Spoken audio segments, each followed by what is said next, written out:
T'en as marre des recettes avec de la courgette? Bah pas moi, parce qu'en fait c'est un de mes légumes favoris d'été, donc on va se faire une recette avec de la courgette. Et comme je vous aime bien, on va essayer de se faire un truc joli, aussi joli de cette magnifique boîte à spaghettis. Très logiquement, on va utiliser des spaghettis. Je vais utiliser ceux-là, c'est des spaghettis au quinoa et à la tomate. Sinon j'ai ceux-là que j'aime bien aussi, mais aujourd'hui on va se faire ceux-là. C'est moi qui décide. Un petit peu ambiance dictature ici. Mon eau bout un peu trop en avance, parce que j'ai une gestion des timings qui est catastrophique. Allez-y, petites spaghettis. On n'oublie pas de mettre le chrono, parce que moi j'aime les pâtes al dente, donc si elles sont trop cuites, je vais être de mauvaise humeur. On n'oublie pas de baisser sous la casserole maintenant. C'est vous qui me perturbez aussi. Sûrement parce que vous êtes trop beau. J'ai commencé à faire griller les pois chiches et les oignons dans une poêle, j'aime bien quand ils sont bien grillés, et je vais même mettre un petit couvercle. Maintenant, la pièce maîtresse de ce repas, la courgette. On va se faire des petites tagliatelles dedans, ça va être magnifique, vous allez voir. C'est le truc un peu long à faire, mais joli. Mais si vous avez la flemme, vous pouvez juste faire des cubes, mais du coup faut mettre la courgette en même temps que les pois chiches. On va tagliateller ça. Je pense que je vais la couper, je vais faire des tagliatelles plus petites. C'est à ma taille en fait. Vous faites ça jusqu'à ce que votre patience ait atteint ses limites. Donc si vous avez pas de patience, vous allez faire ça pour 2 tagliatelles. Si vous avez de la patience, vous allez faire ça sur toute la courgette. J'ai envie de vous faire des trucs jolis. Vous méritez le plus beau.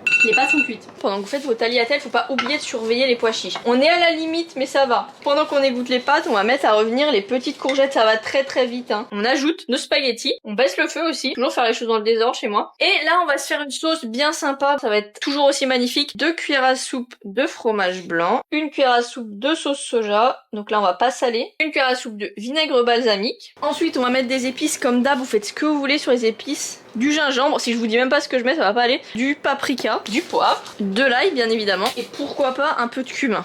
Soyons fous. Petites olives, parce que j'ai une période olive en ce moment. Vous êtes pas obligé si vous aimez pas. Hein. Je ne viendrai pas avec un bocal d'olive chez vous. Ensuite, je vais rajouter un petit trait de jus de citron. En fait, à la base, je voulais mettre du coulis de tomate, mais j'ai plus de coulis de tomate et c'est pas comme si j'étais allée en course ce matin. En fait, je pense que ma mémoire s'efface quand j'entre dans le magasin. En fait, si vous me connaissez, vous savez ce que je vais rajouter. De la levure de bière, évidemment. Vous pouvez mettre du parmesan, vous pouvez mettre ce que vous voulez, ou de la feta, comme mon chéri. Vous faites ce que vous voulez dans la vie. Le problème, c'est que je filme des recettes le jour le plus chaud de la semaine. J'ai l'impression d'avoir fait une séance de sport ou un marathon, je sais pas. Je fais très souvent des marathons, croyez-moi. Je suis en train de me brûler un petit peu avec l'assiette, mais pour vos beaux yeux, je ferai n'importe quoi.